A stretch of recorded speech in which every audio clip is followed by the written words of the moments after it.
Hi viewers, నమస్కారం. నేను Misri. Welcome back to నిన్ను కోరి. ఈరోజు కథ మిస్టర్ ఆరగన్, ఎపిసోడ్ 83. మీ మనసుకు నచ్చే అత్యంత అద్భుతమైన కథ. కథ నచ్చితే లైక్ చేయండి. లైక్తో పాటు హైప్ చేసి మీ అమూల్యమైన పాయింట్స్ని యాడ్ చేయండి. ఇక కథలోకి వెళ్తే, ఫోన్లో తన మనిషి మాటలు విన్న జితేందర్ మెహతా ఒక్కసారిగా షాక్ అయిపోయాడు. వాట్, అలా ఎలా జరిగింది అని మాట్లాడుకుంటూ టెన్షన్గా అక్కడి నుండి వెళ్ళిపోయాడు. అవునన్నా, సయ్యద్ని ఎవరు కిడ్నాప్ చేశారు. మేం పట్టుకోవడానికి చాలా ట్రై చేశాం, కానీ పట్టుకోలేకపోయామన్నా. చాలా తెలివిగా ప్లాన్ చేసి ఇంట్లో నుండే కిడ్నాప్ చేశారు. మెంటల్ ఎక్కిపోయింది మెహతాకి. ఎవడ్రా ఇదంతా చేసింది? ఎందుకు చేశారు? వాణ్ణి కిడ్నాప్ చేసే అవసరం ఎవరికుంది? వెతికి పట్టుకోండి, సిటీ అణువణువు సర్చ్ చేయండి అని ఆజ్ఞాపించి ఫోన్ కట్ చేశాడు మెహతా. సయ్యద్కి మెహతా గురించిన ప్రతి విషయం తెలుసు. అతను చేసిన ఎన్నో ఇల్లీగల్ పనులకు ప్రత్యక్ష సాక్షి అతను. తన అక్రమ ఆస్తులకు బినామీగా ఉన్నాడు. ఇప్పుడు అతను కిడ్నాప్ అయ్యాడు అంటే మెహతా మైండ్ అంతా బ్లాంక్ అయిపోయి పిచ్చి పట్టినట్టుగా ఉంది. వెంటనే మినిస్టర్కి కాల్ చేశాడు. జితేందర్, నమస్తే. ఏంటి విశేషం? విశేషం కాదు, విషాదం. సయ్యద్ని ఎవడు కిడ్నాప్ చేశాడు. వాడు వెంటనే దొరకాలి. డిపార్ట్మెంట్ మొత్తాన్ని రంగంలోకి దించు. వాడి నుండి ఏ ఇన్ఫర్మేషన్ బయటపడకముందే వాడిని వెతికి పట్టుకోవాలి. పట్టుకొని వీల్లేకపోతే వాడిని వేసేయమను రగిలిపోతూ చెప్పాడు మెహతా. నువ్వేం టెన్షన్ పడకు, నేను చూసుకుంటాను అని మినిస్టర్ ఫోన్ పెట్టేగా ఆ గందరగోళంతో కొడుకుని కలవకుండాని వెనుదిరిగాడు మెహతా. ఒకవైపు రిషి ప్రీతిల పెళ్లి పనుల్లో ఇన్వాల్వ్ అవుతూ, మరోవైపు జిత్తుల మారి జితేందర్ మెహతా భరతం పట్టడానికి రంగం సిద్ధం చేస్తున్నాడు రుద్ర. పెళ్లి ఏర్పాట్లు ఘనంగా జరుగుతున్నాయి. పెళ్లి కూతురు ప్రీతిని రెడీ చేయడం అయిపోయాక దియాను ముద్దుగా రెడీ చేసి తను రెడీ అయిపోయి వేద కోసం తన రూమ్కొచ్చింది మహి. వేద రెడీ అవ్వకుండా దిగాలుగా బెడ్ మీద కూర్చుని ఉంది. మోకాళ్ళు దగ్గరికి మడుచుకుని మహి బాధగా నిట్టూరుస్తూ తన దగ్గరికి వెళ్ళింది. వేదా, ఇంకా రెడీ అవ్వలేదా? ఇంకాసేపట్లో మ్యారేజ్ స్టార్ట్ అవుతుంది. అనిరుద్ని చూడాలనుందినా? ఎలా ఉన్నాడో ఏంటో. నేను హాస్పిటల్కి వెళ్తాను దినా కళ్ళనీళ్లతో అంది వేద. వేద అనిరుద్ కోసం ఏడుస్తుండడంతో దియా ఒకంత టెన్షన్తో అయోమయంగా చూస్తుంది వేద మొహంలోకి. మ్యారేజ్ అవ్వగానే వెళ్దాం వేద. మీ అన్నయ్యకి తెలియకుండా మనం వెళ్ళలేం. మీ అన్నయ్యకి కోపం వస్తుంది. అన్నయ్యని ఇలాగైనా ఒప్పించి నేను తీసుకెళ్తాను. పెళ్ళికి టైం అవుతుంది, రెడీ అవ్వు, వెళ్దాం అంది మహి తన కన్నీళ్లు తుడుస్తూ. వేద చిన్నగా తలాడించి బెడ్ మీద నుండి లేచి వాష్రూమ్కి వెళ్ళింది. మహి తన శారీ జ్యువెలరీ అన్ని తీసి రెడీగా పెడుతుంటే, మమ్మీ, మా అమ్మకి ఏమైంది అడిగింది దియా. మహి దియాను ఒడిలోకి తీసుకొని, మామ కాదు బంగారం, బాబాయ్. అనిరుద్ బాబాయ్కి మీ వేద పిన్ అంటే ఇష్టం. మీ పిన్నిని ఇండియాకి తీసుకురావడానికి మామగా యాక్ట్ చేశాడు, అంతే. దియా కళ్ళు మెరిశాయి. బాబానా అంది నవ్వుతూ. హామా, బాబాయ్కి ఫీవర్ వచ్చింది, అందుకే హాస్పిటల్లో ఉన్నాడు. కొన్ని రోజుల్లో వచ్చేస్తాడు. దియా చిన్నగా తలాడించింది. అనిరుద్ తన బాబాయ్ కాబోతున్నందుకు ఆ చిన్ని మనసుకు కూడా చాలా హ్యాపీగా ఉంది. వేద ఫ్రెష్ అప్ అయి రాగా మహి ఫాస్ట్గా తనకి శారీ కట్టి తని అందంగా రెడీ చేసింది. తనని తాను మిర్రర్లో చూసుకుని చిన్నగా నిట్టూర్చి అయిష్టంగాని మహితో పాటు కదిలింది వేద. వాళ్ళు కిందకు వెళ్ళేసరికి మన్విత్, సరస్వతి వచ్చేశారు. వాళ్ళతో పాటు వేదాదియ మండపంలో కూర్చోగా ప్రీతి దగ్గరికి వెళ్ళింది మహి. కాసేపటికి పెళ్లి తంతు మొదలైంది. రుద్రతో పాటు పెళ్లి బట్టలు మండపానికి వస్తున్న రిషిని చూసి నర్మదా, రాంప్రతాప్ సంతోషంతో మురిసిపోతుంటే రక్ష మాత్రం మొహంలో ఏ భావం లేకుండా అనాసక్తిగా చూస్తుంది. మండపంలో ఆసీనుడే పంతులు గారు చెప్పేది చేస్తూ ప్రీతి రాక కోసం ఎంతో ఎగ్జైట్మెంట్తో ఎదురుచూస్తున్నాడు రిషి. కాసేపటికి పెళ్లికూతురు తీసుకురండి అని పంతులు గారు చెప్పడంతో రావెళ్దాం. మహి ప్రీతి బుగ్గన ముద్దు పెట్టి తన భుజం చుట్టూ చేయి వేసి తీసుకెళ్తుంటే సిగ్గుపడుతూ మెల్లిగా అడుగులు వేసింది ప్రీతి. ఎర్రంచు బంగారు వర్ణం చీరలు, ఒంటి నిండా బంగారు నగలతో అందంగా మెరిసిపోతున్న ప్రీతిని చూస్తూ స్టన్ అయిపోయాడు రిషి. ఆమె నుండి చూపు తిప్పుకోలేకపోయాడు. ప్రీతి మెల్లిగా తలెత్తి రిషి వైపు చూసింది. గోల్డ్ కలర్ ట్రెడిషనల్ పెళ్లి బట్టల్లో ఎప్పుడూ లేనంత ఆకర్షణీయంగా కనిపిస్తున్నాడు రిషి. ప్రీతి సిగ్గుపడుతూ కళ్ళు వాల్చేసి అతని ఎదురుగా కూర్చుంది. జీలకర్ర బెల్లంతో పెళ్లి ఘట్టాలు మొదలయ్యాయి. ప్రీతి తల్లిదండ్రుల స్థానంలో మహి, రుద్ర కన్యాదానం చేస్తుంటే ప్రీతి హృదయం మిక్స్డ్ ఎమోషన్స్తో భావోద్వేగంతో నిండిపోయింది. కుటుంబ సభ్యులు బంధుమిత్రుల సాక్షిగా మరోసారి ప్రీతి మెడలు మూడుముళ్ళు వేసి తమ బంధాన్ని లోకానికి చాటి చెప్పాడు రిషి. ప్రీతి కళ్ళలో ఆనంద బాష్పాలు నిండాయి. మెడలో పడిన తాళిని ప్రేమగా తడుముకుంటూ తలెత్తి రిషి వైపు చూసింది. ఆమె కళ్ళలోకి ప్రేమగా చూస్తూ తన నుదుటిన ముద్దిచ్చి కూర్చున్నాడు రిషి. ఆశీర్వాదాల అక్షింతల వర్షం ఇరువురిపై కురిసి వారి మనసులను పులికింపజేసింది. పెళ్లితంతు ముగిశాక కొత్త జంట గెస్ట్లతో ఫోటో సెషన్లో బిజీగా ఉండగా రుద్ర తన మామ అంత చూడ్డానికి రగులుతున్న ప్రతీకార జ్వాలలతో బయలుదేరాడు. అతను వెళ్లడం చూసి మహి అతని వెనకాల గేట్ వరకు వచ్చేసరికి రుద్ర కారులో రయ్యన దూసుకెళ్లాడు. ముందు వెనుక సెక్యూరిటీ వెహికల్స్తో. ఇప్పుడెక్కడికి వెళ్తున్నాడు? అది కూడా అంత సెక్యూరిటీతో. మళ్ళీ ఏదైనా ప్రాబ్లమా? మహి గుండెల్లో కలవరం మొదలైంది. వెంటనే రుద్రకి కాల్ చేసింది. మెరుపు వేగంతో దూసుకెళ్తున్న రుద్ర. మహి కాల్ చూసి కార్ స్లో చేస్తూ ఫోన్ లిఫ్ట్ చేశాడు. రుద్ర, ఎక్కడికి వెళ్తున్నావు? ఏమైనా ప్రాబ్లమా?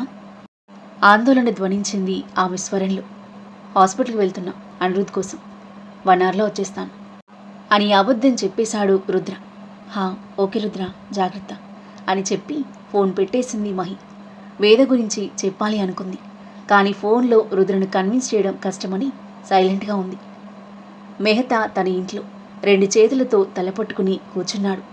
గంటలు గడిచినా సయ్యద్ ఎక్కడా దొరకకపోవడంతో అతని టెన్షన్ అంతకంతకు ఎక్కువవుతూ ఉంది.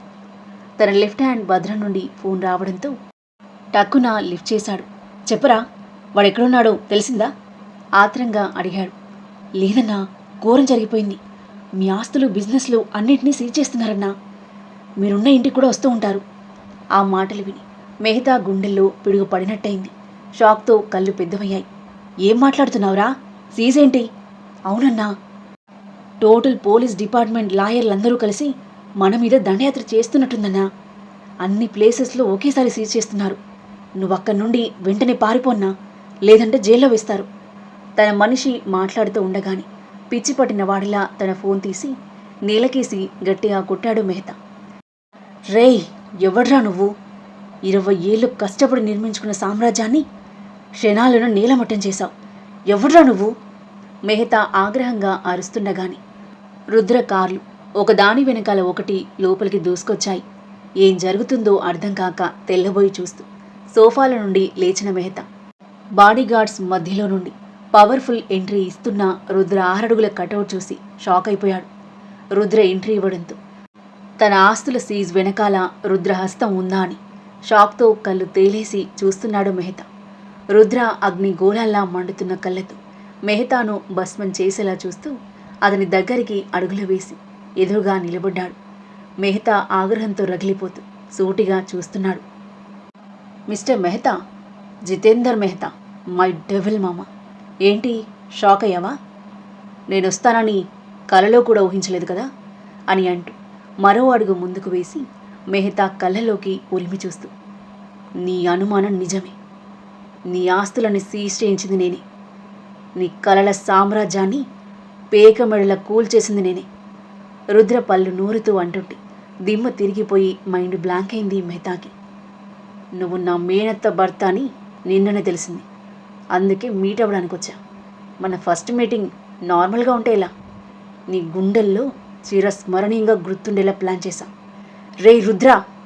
మెహతా ఆవేశంగా అరుస్తుంటే రేయ్! రుద్ర 4 దిక్కులు దద్దరిల్లేలా సింహంలా గర్జిస్తూ తన పాకెట్లో గంతీసి మెహతా నోట్లో కుక్కుతూ వెనక్కి చైర్లో పడేశాడు. రెప్పపాటులో జరిగిన షాకింగ్ ఘటనకు మెహతా భయంతో అదిరిపడి కళ్ళు తేలేస్తూ తన మీదకు వంగిన రుద్రవైపు చూశాడు.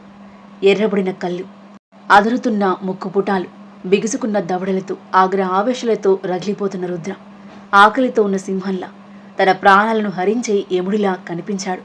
ప్రాణ భయంతో అతని గుండెదడ పెరగ్గా ఒళ్లంతా ముచ్చమటలు పట్టాయి. రుద్ర అతని నోట్లోని గన్ని ఇంకా లోపలికి తోస్తూ, ఒకే ఒక్క బుల్లెట్, డైరెక్ట్గా నరకంలో పడతావు. కానీ నిన్నంత తేలికగా చంపన్రా. ఏ పాపం చేయని మా డాడీ, అక్క, బావ సజీవ దహనమై నరకం అనుభవించి ప్రాణాలు కోల్పోయారు.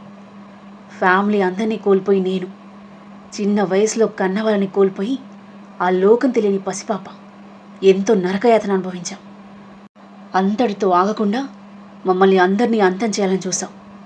కడుపులో ఉన్న మా బేబీ చావుకి కారణమయ్యావు. నీలాంటి నరరూప రాక్షసుడు దుర్మార్గుడు అంత తేలికగా చావకూడదురా. అంతకంతకు నరకం అనుభవించి కుంగి కృషించి చావాలి. ఏ జనాల చేత జేజేలు కొట్టించుకోవాలి అనుకున్నావో ఆ జనాల చేతిలోని కుక్క చావు చేస్తావు. అన్నింటినీ కోల్పోయి అందరితో చీకొట్టించుకొని నా వాళ్ళు అనుభవించిన నరకాన్ని ప్రత్యక్షంగా అనుభవిస్తూ చావబోతున్నావు. రుద్ర మాటలకి మిగతా గుండెలు జారిపోయాయి. రుద్ర ఇంత పెద్ద షాక్ ఇస్తాడని అతను అస్సలు ఊహించలేదు. తన ఆస్తులు మొత్తం పోయాయి. తన మనుషులు కొందరిని పోలీసులు అరెస్ట్ చేస్తే కొందరు పారిపోయారు. తన దగ్గర మిగిలిన కొంతమంది ఇప్పుడు రుద్ర మనుషుల కంట్రోల్లో ఉన్నారు. ఇలా తప్పించుకోవాలా అని ఆలోచిస్తూ ఒక్కసారిగా రుద్ర 2 చేతులతో బలంగా నెట్టేసి పారిపోవడానికి బయటికి పరిగెత్తబోయి రుద్ర గాడ్స్ చేతికి చిక్కాడు మెహతా. అతని పిచ్చి ప్రయత్నానికి రుద్ర గట్టిగా నవ్వాడు. ఈ రుద్ర చేతికి చిక్కేవరకేరా నీ ఆటలు. ఒక్కసారి చిక్కావా తప్పించుకోవడం నీ తరం కాదు. రే రుద్ర, నిన్ను చాలా తక్కువ అంచనా వేశాన్రా, ఎప్పుడు లేపేయాల్సింది అని మెహతా అంటుండే అతని మొహంపై గట్టిగా పంచిచ్చాడు రుద్ర. ఏంట్రా లేపేస్తావా? నన్ను లేపేసే సత్తా ఉందా నీకు? మాకు ఎదురుపడే ధైర్యం లేక ఎదుర్కొనే దమ్ము లేక దొంగ దెబ్బతీశాం. వెపన్స్తో గ్యాంగులుగా వచ్చిన నీ చెంచాలే నన్నేం చేయలేకపోయారు. ముసలి నక్కవి, నువ్వు నన్నేం చేస్తావురా? నీ ఎదురుగానే ఉన్నాను కదా, రారా నీ అబ్బా, నువ్వో నేనో తేల్చుకుందాం. గన్ తన మనిషికి త్రో చేసి నిలబడ్డాడు రుద్ర, జోలు విదిల్చిన సింహంలా. గాడ్స్ వదిలేయగా రే అని అరుస్తూ మెహతా రుద్ర మీదకొచ్చి కొట్టబోతుంటే సైడ్కి తప్పుకున్నాడు రుద్ర. రుద్ర ఒక్కసారిగా తప్పుకోవడంతో మెహతా ముందుకు పడబోయి తనని తాను నిలదొక్కుని వెనక్కి తిరిగి రుద్ర మీదకి చెయ్యెత్తాడు. ఆ చేతిని గాల్లోని పట్టుకున్న రుద్ర మంటల్లో కాలిపోయిన తన తండ్రి అక్క బావలను గుర్తు చేసుకుని మండిపోతూ మెహతా చేతిని వెనక్కి గట్టిగా విరిచేశాడు. ఎముకలు విరిగిన శబ్దంతో పాటు మెహతా అరుపు రూమంతా దద్దరిల్లింది. ఓటమిని ఒప్పుకొని మెహతా నొప్పితో తలడిల్లిపోతూనే రుద్రతో తలపడుతున్నాడు. కానీ రుద్ర బలంతో సరితూగలేకపోయాడు. వారు వన్ సైడ్ అయ్యి అల్లుడితో తుక్కుగా తన్నించుకుని ఒంటి నిండా దెబ్బలతో నేలపై కుప్పకులాడు మెహతా. తప్పించుకునే వీలు లేదని అర్థమైన మెహతా కాళ్ళ బేరానికి దిగాడు. నన్ను క్షమించు రుద్ర, నేను తప్పు చేశాను. ఇకపై ఏ తప్పు చేయను. ఎక్కడికైనా దూరంగా వెళ్ళిపోతాను. మీ అత్త మొహం చూసి నన్ను వదిలిపెట్టు. తన మొహం చూసి వదిలిపెట్టాలా? నువ్వు చస్తే ముందు సంతోషించేది ఆవిడేరా. తన అన్నయ్యను మేనకోడల్ని చంపింది నువ్వే అని తెలిస్తే తానే నిన్ను చంపేస్తుంది. నీలాంటి దుర్మార్గుడికి బ్రతికి అర్హత లేదురా అని అంటూ మెహతా కాలర్ పట్టుకొని నేలపై బరాబరా ఈడ్చుకుంటూ బయటికి తీసుకొచ్చి విసిరేశాడు రుద్ర. గేటు వైపు చూసిన మెహతా మరింతగా బెదిరిపోయాడు. చాలామంది జనం గేటు దగ్గర గుమిగూడి కోపంతో అరుస్తూ వదిలేస్తే మెహతాను అంతం చేయడానికి రెడీగా ఉన్నారు. చూడరా చూడు, ఎంతమంది నీ చావు కోసం ఎదురు చూస్తున్నారు. వాళ్ళలో నువ్వు అక్రమంగా భూములు లాక్కున్న వాళ్ళు ఉన్నారు. నీ ఇల్లీగల్ పనులకు అడ్డొచ్చారని నువ్వు నిర్దాక్షిణ్యంగా చంపేసిన వాళ్ళ కుటుంబాలు ఉన్నాయి. నువ్వు చేసిన పాపాలు నీకు శాపాలే తిరిగి వస్తున్నాయి. నీ పాపం పండింది, అనుభవించు. మెహతా చేయి పట్టుకుని రుద్ర గేట్ దగ్గరికి ఈడ్చుకెళ్తుండే రుద్ర నన్ను వదిలే అని ప్రాణభయంతో అర్థిస్తున్నాడు మెహతా. గేమ్ ఈజ్ ఓవర్ అని అంటూ గేట్ ఓపెన్ చేసి మెహతాను ఆగ్రహంతో ఊగిపోతున్న జనంలోకి విసిరేశాడు రుద్ర.